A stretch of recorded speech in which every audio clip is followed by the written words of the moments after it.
Hello students, welcome to the online live classes.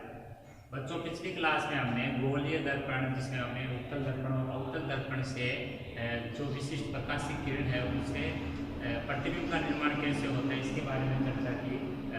जैसे पहला था हमारा कि मुख्य अक्ष के समांतर जाने वाली किरण है वो अवतल दर्पण में उससे टकराने के पश्चात फोकस से होकर जाती है, उत्तल में वो पीछे से आती हुई प्रतीत होती है।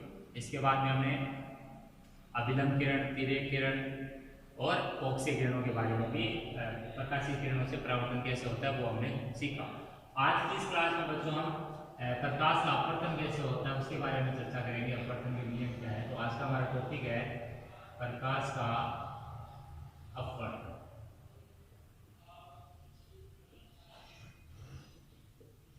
सबसे पहले इसकी परिभाषा देखते हैं कि प्रकाश का अपवर्तन क्या है।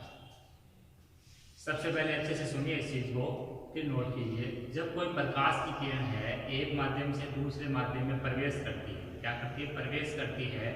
तो यहाँ ध्यान रखिए कि जो आपका एक माध्यम से दूसरे माध्यम में प्रकाश की किरण तभी जा पाएगी जब वो आपका जो माध्यम होगा उसको पृथक करने वाली जो सतह होगी वो पारदर्शी होगी। वो पारदर्शी सतह आपकी एक स्लेब या कांच की स्लेब या कांच की जो है आपकी प्लेट हो सकती है। इसके अलावा वो कांच का टुकड़ा या फिर आपका लेंस हो सकता है, उत्तल लेंस या अवतल लेंस। तो कहने का मतलब है कि अपवर्तन आपका लेंस या फिर कांच की जो स्लेब या फिर कांच की जो पट्टिका होती है उससे हो सकता है, अपने किसी अपारदर्शी सतह से अपवर्तन नहीं होगा। तो यहाँ पर अपवर्तन के लिए जो सतह है वो पारदर्शी हो, वो लेंस या फिर कांच होना चाहिए। तो जब प्रकाश की किरण है एक माध्यम से दूसरे माध्यम में प्रवेश करती है तो दो माध्यम कौन से? सघन और विरल। तो दोनों माध्यमों को जो पृथक करने वाली जो पृष्ठ या जो सतह है उससे टकराने के पश्चात वो जो प्रकाश की किरण होगी बच्चों वो अपने पथ से विचलित हो जाएगी। जैसे वो जो किरण आ रही थी उसका जो रास्ता था वो सीधा था, लेकिन वो वहां से टक्कर करने के बाद में कहाँ से? दोनों माध्यमों को पृथक करने वाली सतह से टक्कर करने के बाद में वो अपने पथ यानी मार्ग से भटक जाती है, विचलित हो जाती है। तो ये जो घटना कहलाती है वो आपकी क्या कहलाती है? प्रकाश का अपवर्तन। अब सुनिए कि प्रकाश का अपवर्तन, ये जो किरण में विचलन आया वो कैसे आया। तो प्रकाश की किरण का जो विचलित होने का अहम कारण है वो ये है कि जब प्रकाश की किरण आपके एक माध्यम से दूसरे माध्यम में जाएगी, एंटर करेगी, तो उस कंडीशन में उसकी चाल है वो बदल जाती है। प्रकाश के चाल में आने वाला परिवर्तन ही आपका अपवर्तन का महत्वपूर्ण कारण होता है। अब हम इसको लिखते हैं अच्छे से। जब कोई प्रकाश की किरण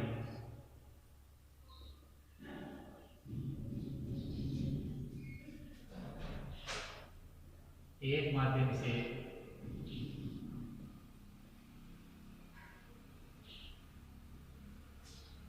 दूसरे माध्यम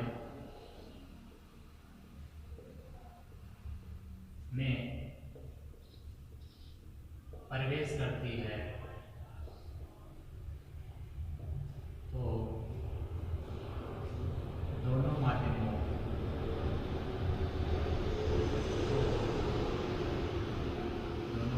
को पृथक करने वाले या पृथक करने वाली सतह से, पृथक करने वाली जो सतह होती है वो पारदर्शी होगी। पृथक करने वाली पारदर्शी सतह से टकराकर अपने पथ से विचलित हो जाती है। पथ से क्या हो जाती है बच्चों? विचलित, रास्ता भटक जाता है।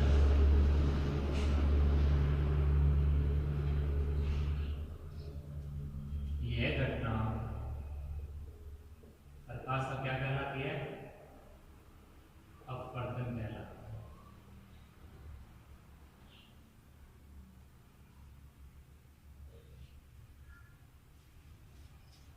ठीक है, ये प्रकाश के अपवर्तन में आपको लिखना होता है ना। अब है प्रकाश के अपवर्तन का कारण। प्रकाश के अपवर्तन का कारण बच्चों, प्रकाश के अपवर्तन का कारण जैसा कि मैंने अभी बताया कि जब प्रकाश की किरण एक माध्यम से दूसरे माध्यम में प्रवेश करती है, यानी सघन से विरल या विरल से सघन, ये दो माध्यम होते हैं, उनमें प्रवेश करती है, तो उस दौरान उसकी चाल है उसमें परिवर्तन आ जाता है। तो प्रकाश की चाल में आने वाला परिवर्तन ही आपके प्रकाश के अपवर्तन का मुख्य कारण होता है। तो आप देख सकते हो कि जब प्रकाश की किरण एक माध्यम से एक माध्यम, वो माध्यम है आपका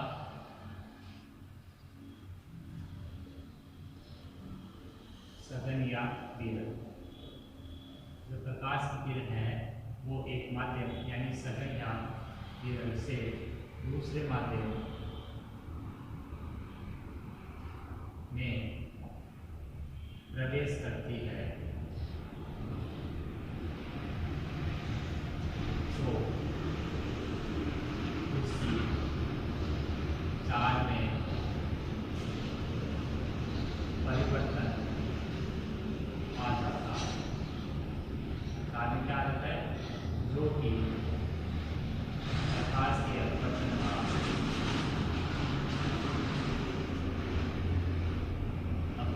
का मुख्य कारण, यही प्रकाश के अपवर्तन का क्या बच्चों कारण होता है।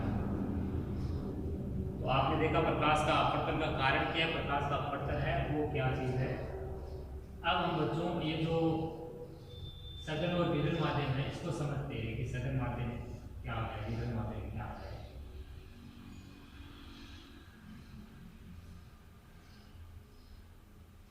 तो प्रकाश की किरण जब सघन से विरल, विरल से सघन में जाएगी तो अपवर्तन किस टाइप का होगा उसका चित्र भी देखेंगे। तो सघन माध्यम क्या होता है कि एक ऐसा माध्यम जिसमें आपके माध्यम के जो कण है या फिर जो जिसकी वजह से अपवर्तन होगा वो जो कण है वो नजदीक नजदीक होंगे, बहुत सारे होंगे संख्या में भी, तो वो माध्यम कैसा होगा आपका सघन माध्यम होगा। ठीक है। और एक ऐसा माध्यम जिसमें माध्यम के कण है वो आपके बहुत ही कम होंगे संख्या में भी और दूर दूर होंगे, तो वो आपका जो माध्यम होगा उसको हम क्या कहेंगे, विरल माध्यम। तो सघन और विरल माध्यम का आपको बस ध्यान रखना है, बाकी परिभाषा आपसे इसकी नहीं पूछी जाएगी। अब देखते हैं हम कि जब माध्यम आपका सघन से विरल है उसमें अपवर्तन कैसे होगा, दूसरा विरल से सघन है तो ऐसे होगा। तो देखिए चित्र से समझिए, यह आपका पारदर्शी चिकना परत या चिकनी सतह है, यह आपका एक लेंस हो सकता है या फिर आपका कांच की स्लेट हो सकती है।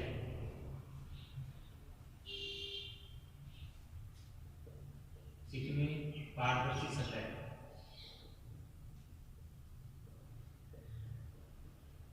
यह आपकी चिकनी पारदर्शी सतह, ठीक है बच्चों। और यह आपका एक अभिलंब जो कि परावर्तन में भी लिया था हमने काम में, ये काल्पनिक अक्ष होता है, ये आपका है अभिलंब। अब देखिए आगे इसमें भी अभिलंब बना लेते हैं।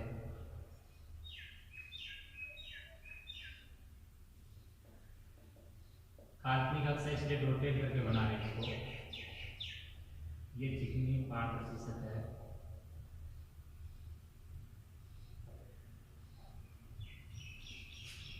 ठीक है, ये आपकी चिकनी पारदर्शी सतह हो गई, अभिलंब हो गया। तो जब प्रकाश की किरण है वो यहाँ पर ये आपका विरल माध्यम है और ये सघन माध्यम है, ये सघन माध्यम, दोनों माध्यम हो गए, ये विरल ये सघन माध्यम। ठीक है बच्चों। तो जो विरल माध्यम है उससे प्रकाश की किरण किसमें जाएगी, इसमें सघन माध्यम में जाएगी। तो जो प्रकाश की किरण है मान लीजिए आपकी इस टाइप से आ रही है और आकर यहाँ पर ये जो आपका आपतन का बिंदु होता है यहाँ पर टक्कर करेगी, ये आपकी किरण आपकी किरण। अब क्या होगा कि ये जो किरण है और जो विरल माध्यम से आ रही है वो यहाँ पर जब अभिलंब और आपतन बिंदु और आपतन जो सतह है यानी जो चिकनी सतह है वहाँ से आकर जब टक्कर करेगी तो टकराने के पश्चात है वो अपने मार्ग से विचलित हो जाएगी। और इसका कारण क्या था, विचलन होने का इसके मार्ग में वो था इसकी चाल में परिवर्तन आता है। ये चाल इसकी जो है वो बदल जाती है, यही चाल नहीं रहती कि वो जिस चाल से आ रही है उसी चाल से इसमें एंटर करके निकल जाए, ऐसा नहीं होगा। वो जब यहाँ से टक्कर करेगी तो इसकी चाल यानी इसमें बाधा आ गई, यानी का मतलब यहाँ से टक्कर करने के बाद इसको बाधा मिली है, तो बाधा की वजह से ही उसकी चाल क्या हो गई, बदल गई। और चाल में जब बदलाव आता है तो किरण को जो पथ था कि पथ तो इसका ये था कि सीधा निकल जाना था, लेकिन सीधा नहीं निकलेगी, वो थोड़ा मुड़ के निकलेगी, यानी मार्ग से विचलित हो जाएगी, जो कि अपना क्या कहता था, प्रकाश का अपवर्तन। ये विचलित होना है क्या कहता है, प्रकाश का अपवर्तन। अब समझिए, अब ये किरण किधर निकलेगी, ये या तो इस अभिलंब की ओर स्थित होगी या अभिलंब से दूर होगी, तो वो आपको देखना है कि कौन से माध्यम में जाती है। तो जब विरल से सघन में जाती है तो दिमाग में रखना है कि सघन माध्यम में कण ज्यादा होंगे तो उस पर किरण पर ज्यादा दबाव पड़ेगा, ज्यादा दबाव से क्या होगी, किरण है वो आपके अभिलंब की ओर ही झुक जाएगी। तो यहाँ पर जो किरण है, अपवर्तित किरण है, वो इस टाइप से अभिलंब की ओर झुक जाती है। ये ध्यान रखिए कि अभिलंब का जो किरण के साथ आपतित किरण के साथ में जो कोण होता है उसको हम क्या कहते हैं, कोण आई, यानी आपतन कोण। और ये जो है आपका, इसको लिख सकते हो आप आपतन कोण, ये आपतन कोण है आई, और ये आपका परावर्तन कोण। ये कौन सा कोण बच्चों, परावर्तन कोण। और ये आपकी कौन सी किरण है, ये आपकी कौन सी किरण है, ये आपकी है परावर्तित किरण। कौन सी किरण है, परावर्तित किरण। तो यहाँ पर अभिलंब के साथ में जो आपतित किरण का कोण होता है उसको हम आपतन कोण, और परावर्तित जो किरण है या अपवर्तित किरण है, परावर्तित कह सकते हो, अपवर्तित कह सकते हो, अपवर्तित लिख लीजिए। अपवर्तित जो किरण है उसका जो अभिलंब के साथ में कोण होता है उसको हम परावर्तन कोण या अपवर्तन कोण कहेंगे, वो आ होगा आपका। अब देखिए यहाँ पर जब विरल से सघन में जा रही है तो ये जो कोण होगा और ये जो कोण है, इससे ये कोण बड़ा है आपका, क्या बच्चों, ये कोण है आपका वो बड़ा है। तो यहाँ आप देख सकते हो कि यहाँ कोण आई जो है वो किससे बड़ा है, कोण आर से बड़ा है। जब कोण आई कोण आर से बड़ा है तो किरण विरल से सघन में जाएगी, और ये जब कोण आई छोटा है कोण आर से तो किरण क्या होगी, सघन से विरल माध्यम में चलती हुई नजर आएगी आपको। तो ये आपका चित्र है जब आपकी किरण है विरल से सघन माध्यम में जा रही है। चित्र 1 नंबर है ये, विरल से सघन माध्यम में अपवर्तन, विरल से सघन माध्यम में प्रकाश का अपवर्तन। वही दूसरा अगर हम चित्र देखें तो इसमें भी आपकी किरण आई, यहाँ से टक्कर किया इसने आपतन के बिंदु पे, आने वाली किरण के लिए अंदर की तरफ। अब ये यहाँ पर जो कोण होगा आपका, यहाँ से इसका कोण आई मान सकते हो आप, आपतन कोण आई, और ये टक्कर करने के बाद में आपकी बात, क्योंकि अब की बार हमारा माध्यम कैसा है, सघन से विरल, सघन माध्यम से कहाँ जा रही है किरण, विरल माध्यम, सघन माध्यम ये आपका है विरल माध्यम। तो जब किरण है सघन माध्यम से विरल माध्यम में जाती है, यानी एक माध्यम से दूसरे माध्यम में जाती है, तो वो जो दोनों माध्यम परिवर्तन करने वाली जो सतह है, यानी जो चिकनी पारदर्शी सतह है, यहाँ से टकराने के बाद में वो अपने पथ से विचलित होगी, विचलित होगी तो अब की बार विचलन उसका कैसा होगा, अब की बार उसमें विचलन जो आएगा, यानी अब की बार वो पिछली बार में तो वो अभिलंब की ओर झुक जाती है। आपको लिखना है कि किरण अभिलंब की ओर झुक जाती है, क्योंकि इसका जो झुकाव ज्यादा किधर की ओर है, अभिलंब की ओर। अब की बार जो किरण है उसका झुकाव अभिलंब की ओर नहीं है, तो आप कह सकते हो कि अभिलंब से दूर हट जाती है। अभिलंब से क्या हो जाती है, अभिलंब से क्या हो जाती है बच्चों, दूर हट जाती है। ये आपकी जाने वाली किरण है, इसको आप आपतित किरण बोलोगे, आपतित किरण, और ये आपकी है अपवर्तित किरण। ये कोण आई आपतन कोण, और इसने अभिलंब के साथ जो कोण बनाया वो कोण कौन सा होगा आपका, अपवर्तन कोण, ये आपतन कोण, ये अपवर्तन या परावर्तन कोण। तो यहाँ पर कोण आपका बच्चों आर का मान बड़ा होगा, आर आई का छोटा होगा। तो आप देख सकते हो यहाँ कोण आई छोटा है किससे, कोण आर से, और यहाँ कोण आई क्या है, बड़ा है कोण आर से। यानी जब सघन से विरल माध्यम में जाएगी तो आप कह सकते हो कि जो किरण है वो आपके अभिलंब से दूर हट जाती है। क्या हो जाती है, अभिलंब से दूर हट जाती है। तो ये 2 नंबर चित्र आपका सघन से विरल माध्यम में अपवर्तन, यह आपतन बिंदु है, इसको आप लिखो आपतन बिंदु।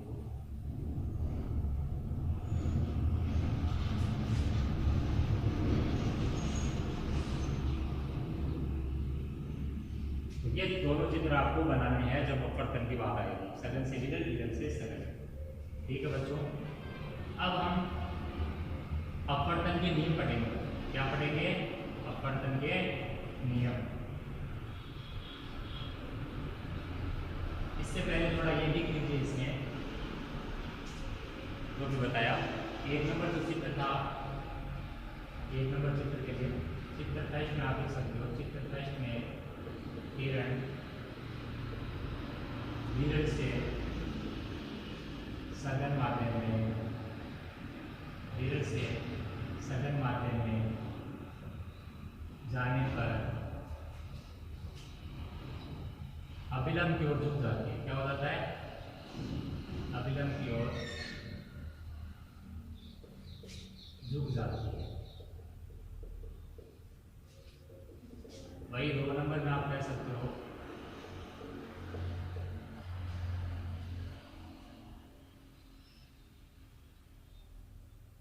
किरण सघन से विरल माध्यम, विरल माध्यम में जाने पर अभिलंब से दूर हट जाती है। क्या हो जाता है? अभिलंब से वो दूर हट जाती है, यानी कोण बढ़ जाता है। फिर इसमें कोण कम होता है, जो जाने वाली किरण का, इसमें जाने वाली किरण का कोण क्या होता है? बढ़ जाता है, तो वो दूर हट जाती है। ये 2 चीजें आपको इसमें लिखना है। अगली जो चीज है वो आपके अपवर्तन के नियम। जैसे प्रकाश है उसके परावर्तन के नियम थे, वैसे अपवर्तन के नियम है। और अपवर्तन के बच्चों 2 नियम है। कितने नियम है? 2 नियम है। सबसे पहले आप हेडिंग देखिए, अपवर्तन के नियम। अपवर्तन के नियम,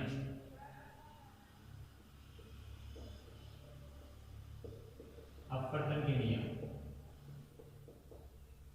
पहला नियम समझिए। पहला नियम वही है जो प्रकाश के परावर्तन में है। प्रकाश के परावर्तन का पहला नियम क्या बताया था? कि आपतित किरण, परावर्तित किरण और परावर्तक सतह या परावर्तक पृष्ठ पर स्थित आपतन बिंदु व अभिलंब सभी एक ही तल में होते हैं। यही आपका अपवर्तन का भी पहला नियम। आप देख सकते हो कि आपतित किरण, अपवर्तित किरण व दोनों माध्यमों को पृथक करने वाले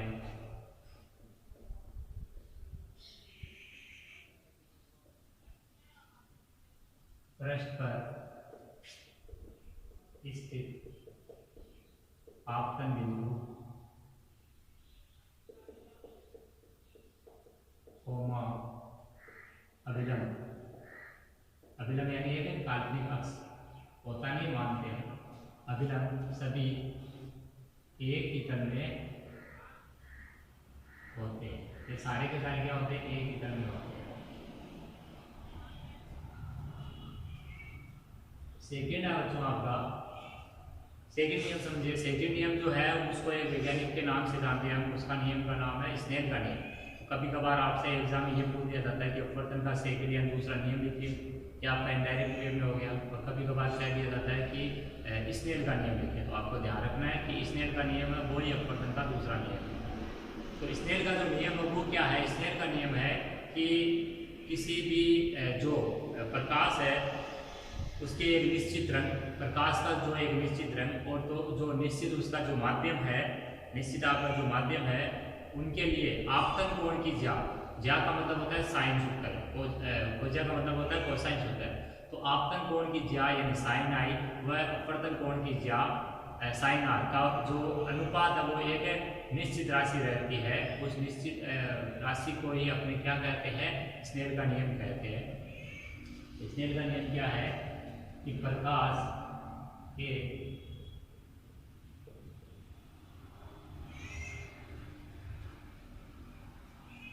पहला नियम, इसको आप लिख दीजिए। पहला नियम ये है। दूसरा नियम, दूसरा नियम क्या है? प्रकाश के किसी निश्चित रंग, प्रकाश के किसी निश्चित रंग व माध्यमों के लिए आपतन कोण की ज्यात, आपतन कोण की ज्यात व अपवर्तन कोण की ज्यात का अनुपात। आपतन कोण की ज्यात यहाँ पर बोल सकते साइन आई की ज्यात व अपवर्तन कोण की ज्यात उसको आप बोल सकते साइन आर का अनुपात एक निश्चित राशि होता है जिसे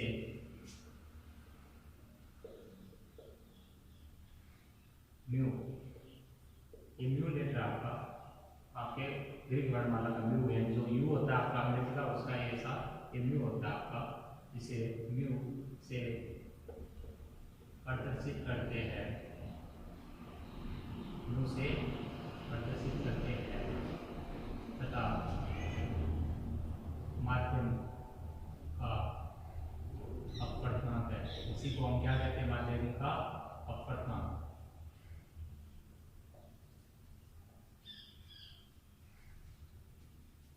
यह नियम अपवर्तन का प्रकाश के अपवर्तन का लिखे, यही नियम प्रकाश के अपवर्तन का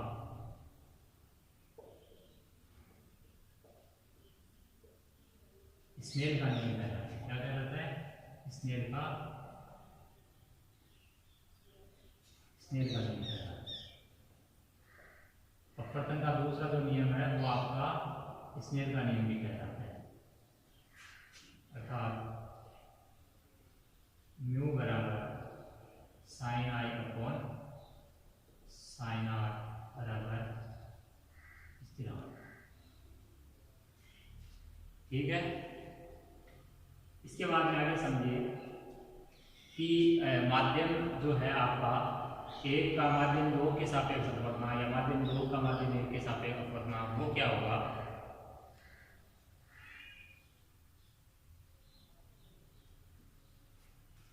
तो माध्यम दो का माध्यम एक के सापेक्ष अपवर्तनांक इससे प्रदर्शित होगा। जैसे माध्यम दो का में माध्यम एक के सापेक्ष अपवर्तनांक निकालना है तो μ2 क्या होगा बच्चों? μ2 माध्यम दो का माध्यम एक के सापेक्ष अपवर्तनांक μ2 बराबर v1 अपॉन v2। v1 और v2 यहाँ पर क्या है? प्रकाश की जो किरण है उसकी चाल है। प्रकाश की पहली किरण की चाल और ये है प्रकाश की दूसरी किरण की चाल। दोबारा समझिए, माध्यम दो का वो आपका सघन या विरोध हो सकता है का माध्यम एक के सापेक्ष जो अपवर्तनांक है उसको हम μ21 से प्रदर्शित करेंगे। μ21 बराबर हो जाता है v1 upon v2, v1 upon v2 यानी प्रकाश की पहली किरण की चाल बचता प्रकाश की दूसरी किरण की चाल। इसी प्रकार माध्यम एक का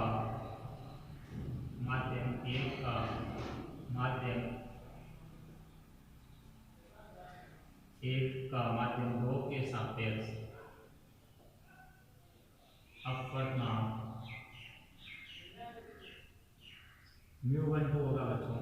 माध्यम एक का माध्यम दो के सापेक्ष अपवर्तनांक निकालना, जैसे माध्यम दो का निकालना था तो हमने μ21 निकाला, माध्यम एक का निकालना माध्यम दो के सापेक्ष तो μ12 बराबर क्या हो जाएगा? जैसे यहाँ μ21 में v1 अपॉन v2 लिखा तो μ12 में लिखेंगे हम v2 अपॉन v1 यानी प्रकाश की दूसरी किरण की चाल, प्रकाश की दूसरी किरण की चाल बटा प्रकाश की पहली किरण की चाल।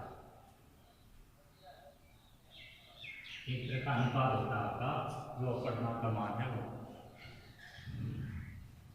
और समझिए आगे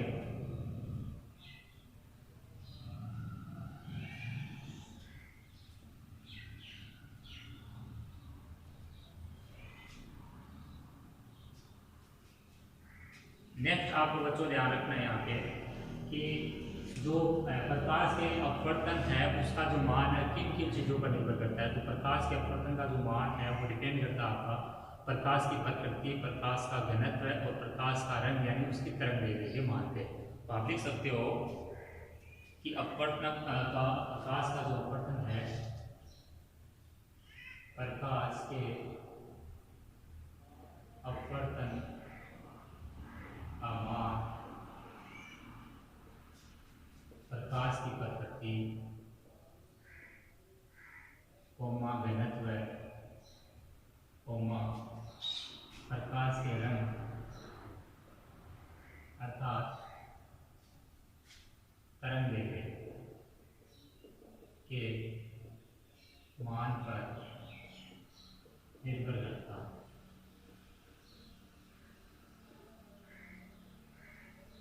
अगली चीज समझिए, लाल रंग का जो प्रकाश होगा, विबग्योर जो सिद्धांत है उसमें पहला वॉयलेट है, तो बैंगनी रंग का जो प्रकाश होगा उसका जो आपका अपवर्तन है उसका अपवर्तन का मान सबसे अधिक, और जो सबसे लास्ट में आएगा रेड कलर उसके अपवर्तन का मान क्या होगा, उसका अपवर्तन का मान होगा वो सबसे कम होगा।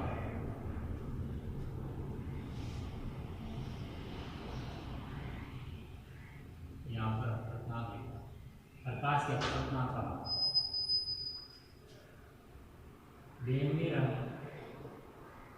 के प्रकाश का अपवर्तन सबसे अधिक, बैंगनी रंग का जो प्रकाश होगा उसका अपवर्तन सबसे अधिक वह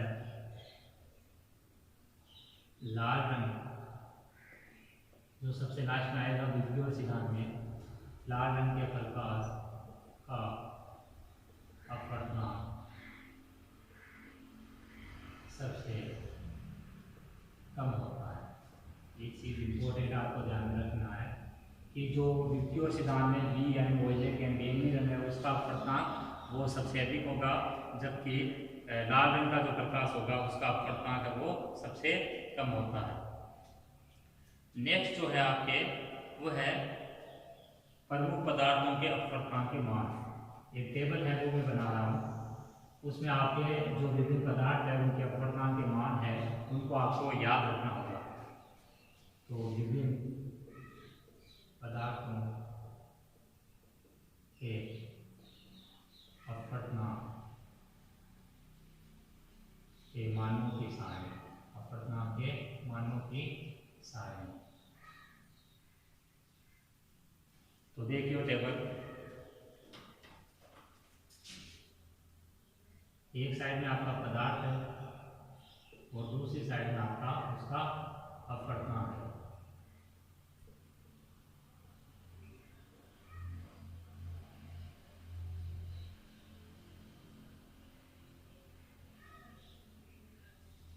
एक नंबर आपका जैसे निर्वात या वायु, निर्वात यानी जो जिसमें आपका वैक्यूम कह सकते हो, जिसमें आपका वायु नहीं है वो निर्वात। निर्वात का जो अपवर्तन होता है बच्चों वो होता है आपका फिक्स कितना ए, फिर है वायु और फिर है जल या पानी आप कह सकते हो। वायु का अपवर्तन होता है बच्चों 1.003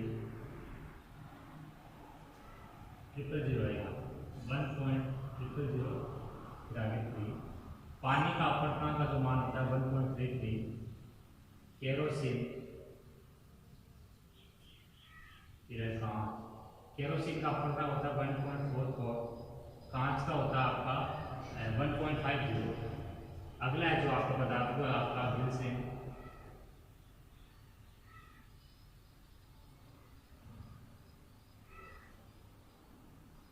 ग्लिसरीन का जो अपवर्तन है वो आपका होता है 1.47। और तारपीन जो है बच्चों उसका भी अपवर्तन होता है वो 1.47। फिक्स मान आपको याद करने होंगे। कार्बन डाइसल्फाइड, कार्बन डाइसल्फाइड है CH2, उसका जो अपवर्तन होता है वो 1.64। फिर है हीरा, हीरा का इंपॉर्टेंट है ये अपवर्तन का मान पूछ दिया जाता है 2.42 है इसका अपवर्तन। और लास्ट आपका एल्को है, एल्कोहल का जो अपवर्तन होता है बच्चों,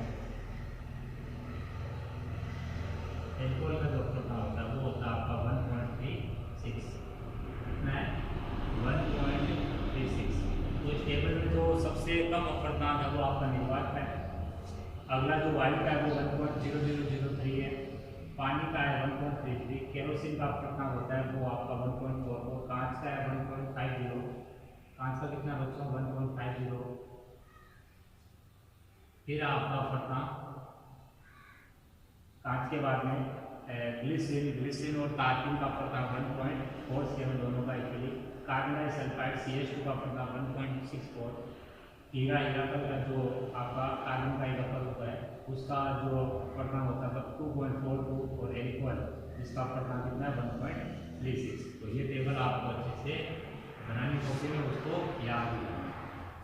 तो आज की इस क्लास में इतना ही, यहीं पर रोकते आज की इस क्लास को, और इन चीज़ों को आपको अच्छे से समझ के नोट करना है और बराबर इनको याद करते रहिए।